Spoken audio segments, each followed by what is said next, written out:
आप देख रहे हैं सैन्य सारांश चैनल। हाय हेलो नमस्ते, स्वागत है आपका हमारी एक नई वीडियो में। इस वीडियो में कुछ रोचक राजनीतिक बातों की चर्चा होने वाली है।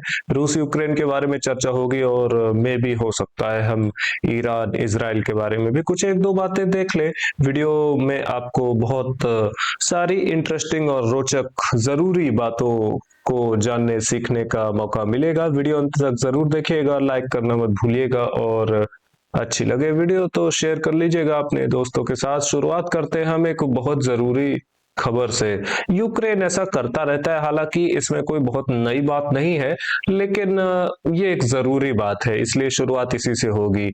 रूसी सेना में एक बहुत हाई रैंकिंग ऑफिशियल है, first deputy chief of the GRU. GRU का मतलब है रूसी सेना में जो इंटेलिजेंस सर्विसेज है।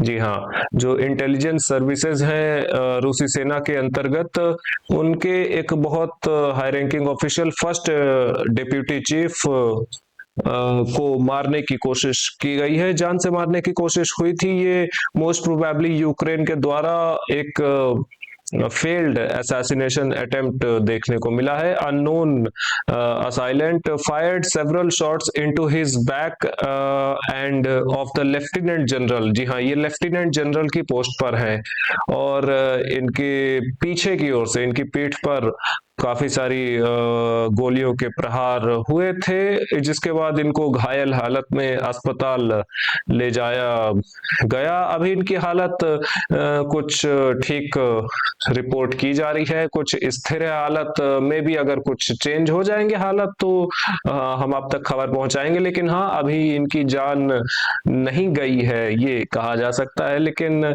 ये एक बहुत सीरियस बात है, क्योंकि ये सीरियस बात इसलिए है क्योंकि ये सीरियस कंडीशन में अभी भी है। देखिए, इसमें लिखा भी है is in serious condition according to media reports. अभी ये जीवित हैं, लेकिन हो सकता है कि ये आगे ना रहे या फिर कुछ भी हो सकता है। और इसके बाद यूक्रेन पर क्या एक्शन लेगा रूस, इससे मुझे कोई बहुत ज्यादा फर्क पड़ता नहीं है। रूस के रिस्पॉन्स बहुत कमजोर अब दिखाई देते हैं एक प्रकार से, और इनमें कुछ सुधार आने की उम्मीद मुझे कम कम है भविष्य में भी।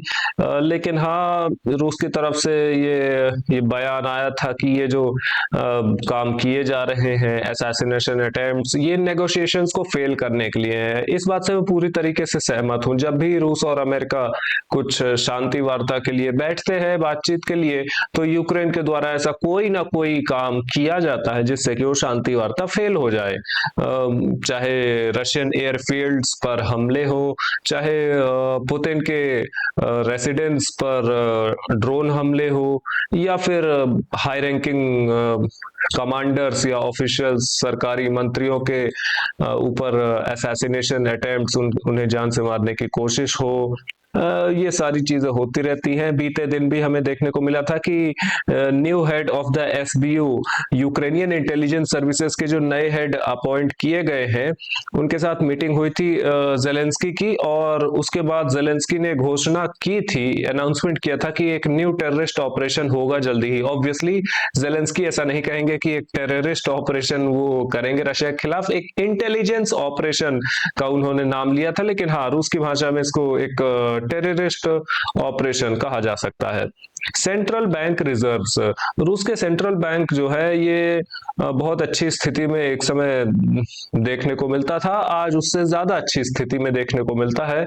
इनके जो फॉरेन रिजर्व्स हैं, यानी इंटरनेशनल रिजर्व्स, इनमें बहुत ज्यादा वृद्धि देखने को मिली है। बीते एक महीने में 79 बिलियन यूएस डॉलर्स की वृद्धि, और कुल जो फॉरेन रिजर्व्स हैं ये 833.6 बिलियन यूएस डॉलर्स तक पहुंच चुके हैं। ये बहुत अच्छा फॉरेन इंटरनेशनल रिजर्व कहा जा सकता है, ये भारत से ज्यादा है। और इसी दौरान जो गोल्ड रिजर्व्स हैं ये भी 400 बिलियन यूएस डॉलर से ज्यादा एक्सीड कर चुके हैं। ऑयल और गैस रेवेन्यू की बात करें तो उतना अच्छा समय जा नहीं रहा रूस के लिए। बीते 5 सालों में यहाँ पर सबसे निचले स्तर के आसपास अब देखने को मिलता है कि आ चुके हैं। ऑयल रेवेन्यूज हम बात कर रहे हैं साल 2021 के जनवरी महीने से लेकर अब साल 2026 के जनवरी महीने तक, बीते 5 साल में सबसे कम रेवेन्यू का स्तर है। लेकिन इसके कारण रूस की असफलता नहीं है। इसके कारण मैं आपको बता दूं कि कुछ कारण इसमें लिखे हुए हैं। Decline in the global prices, अंतरराष्ट्रीय मार्केट में कच्चे तेल के जो कीमतें हैं ये सस्ती हुई हैं। पहला कारण ये, इस कारण से तेल बेचकर भी कम पैसा आ रहा है रूस के पास, क्योंकि तेल सस्ता हो गया है इंटरनेशनल मार्केट में थोड़ा। और इंक्रीज्ड डिस्काउंट ऑन ऑयल, रूस को तेल बेचने के लिए काफी सारा डिस्काउंट भारत और चीन को देना पड़ता है, एक कारण ये भी है। तीसरा कारण ये भी है कि स्ट्रेंथनिंग ऑफ नेशनल करेंसी, रूस की जो नेशनल करेंसी है रूबल, इसमें स्ट्रेंथनिंग देखने को मिली है, ये मजबूत हुई है। ये अभी भी यूएस डॉलर के मुकाबले ये मेरे ख्याल से भारतीय रुपए के हिसाब से ज्यादा मजबूत है। रूस का जो रूबल है ये भारतीय रुपए से ज्यादा मजबूत स्थिति में आज भी देखने को मिलता है। ये कुछ कारण हैं। स्विट्जरलैंड के फॉरेन मिनिस्टर यहाँ पर यात्रा में आए हुए थे, और इसके अतिरिक्त यहाँ पर कुछ खास मेरे ख्याल से है नहीं। यूक्रेन की यात्रा पर हम चलते हैं, थोड़ा सा देखने की कोशिश हम करेंगे। जनरल सिर्स्की के कुछ स्टेटमेंट निकल कर आए थे। इन्होंने ये बताया था कि 2025 में 3 ऑफेंसिव ऑपरेशन किए गए थे यूक्रेन के द्वारा। हालांकि ये तीनों हम सभी जानते हैं कि फेल हो गए थे, लेकिन इनका कहना है कि ये अपने उद्देश्य में सफल हुए। इनका उद्देश्य क्या था? इनका उद्देश्य था रशियन आर्मी के एडवांस को रोकना। रूसी सेना आगे बढ़ रही थी बहुत तेज रफ्तार से, और उसे रोकना इनका उद्देश्य था। हाँ, अगर ये उद्देश्य है तो फिर ये सफल हुए, मैं इनकी बात से एग्री करता हूं। और जेलेंस्की ने कहा था कि ये युद्ध खत्म होने के बाद पूरी तरीके से कॉन्ट्रैक्ट बेस्ड आर्मी रखी जाएगी यूक्रेन की, लेकिन अभी इसके लिए कोई पैसा इनके पास है नहीं, कोई पुख्ता प्लान कि किस तरीके से कितना पैसा खर्चा होगा, कहां से पैसा आएगा, इसका कोई अता पता नहीं है। और ये युद्ध कब खत्म होगा इसका किसी को भी कोई अता पता नहीं है।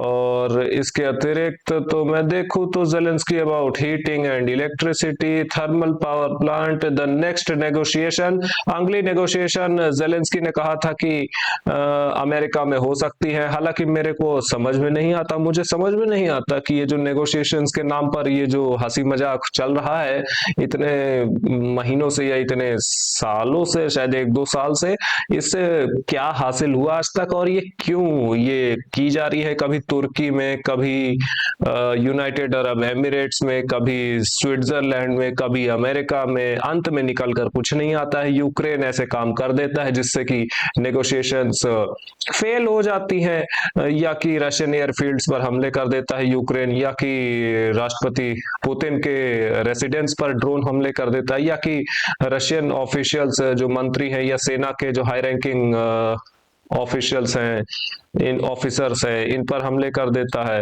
खैर, यहाँ पर बातचीत चल रही है ईरान और अमेरिका के बीच में ओमान में, जो कि फेल होगी ही होगी। इसके रिजल्ट्स अभी निकल कर नहीं आए हैं, ये शायद अगली वीडियो में हमें जानने को मिल जाए, लेकिन इससे कोई खास फर्क नहीं पड़ता है, क्योंकि हमें पता है कि ये रिजल्ट्स फेल होने वाले हैं। रिजल्ट्स में कुछ खास निकल कर नहीं आएगा और ये युद्ध शुरू होगा ही होगा। ईरान ने 2 जहाज को पकड़ा था पर्शियन गल्फ में। मोस्ट प्रोबेबली ये अमेरिकन जहाज रहे होंगे, जो कि किसी और देश का झंडा लगाकर तेल ले जा रहे थे, और इसी तरीके से ईरान एक संदेश दे रहा था अमेरिका को। ईरान ने एक लॉन्ग रेंज मिसाइल भी सामने लाई है, ये आप देख सकते हैं। ये जो मिसाइल आप देख रहे हैं इसका नाम है, ये मैं इसका नाम हाईलाइट कर ही देता हूँ। ये देखिए, आप शायद अगर इसको देख पाए, इसका कुछ अजीब सा नाम है, लेकिन मैंने इसको हाईलाइट कर दिया है आपके लिए। ये इसका नाम है मिसाइल का, और इसकी रेंज ये बताई जाती है 2000 किलोमीटर तक है। 2000 किलोमीटर की रेंज में अमेरिकन सारे जितने भी अमेरिकन बेसेस हैं मिडिल ईस्ट में और इजराइल की पूरी धरती ये आ जाती है। इस तरीके की मिसाइल्स को सामने ला रहा है। ईरान एक तरीके से संदेश दे रहा है कि अमेरिका ईरान पर हमला ना करे, लेकिन हमला करेगा ही अमेरिका, क्योंकि अमेरिका ने ईरान में रह रहे अगर कोई भी अमेरिकन नागरिक है तो इनको ऑर्डर दे दिए हैं कि आप अभी के अभी ईरान छोड़कर निकल जाएं, क्योंकि किसी भी समय अमेरिका ये जो हमला है ये स्टार्ट कर सकता है। दूसरी तरफ इजराइल लेबनान में बमबारी कर रहा है, जारी है। यहाँ पर आप देख सकते हैं जितने भी 1 2 3 4, हालांकि 4 आइकन पिन किए गए लेकिन एक्चुअल बमबारी इससे थोड़ा ज्यादा ही है। ये आप देख सकते हैं जैसे कि एक सीन ये लेबनान के निचले इलाके में इजराइल के द्वारा बमबारी की जा रही है। और इसके अतिरिक्त हम अगर कुछ देखें तो चीन, हाँ ये आखिरी खबर आज की हो सकती है, चीन ने इजराइल को एक अनसेफ लोकेशन घोषित कर दिया है और चीन बहुत आने वाले भविष्य में कुछ समय के लिए कोई भी इन्वेस्टमेंट इजराइल की धरती पर नहीं करने वाला है। इस वीडियो के लिए इतना ही। लाइक करें, सब्सक्राइब करें, शेयर करना मत भूलेगा। इस इंफॉर्मेटिव वीडियोस देखने के लिए have a good day, bye bye.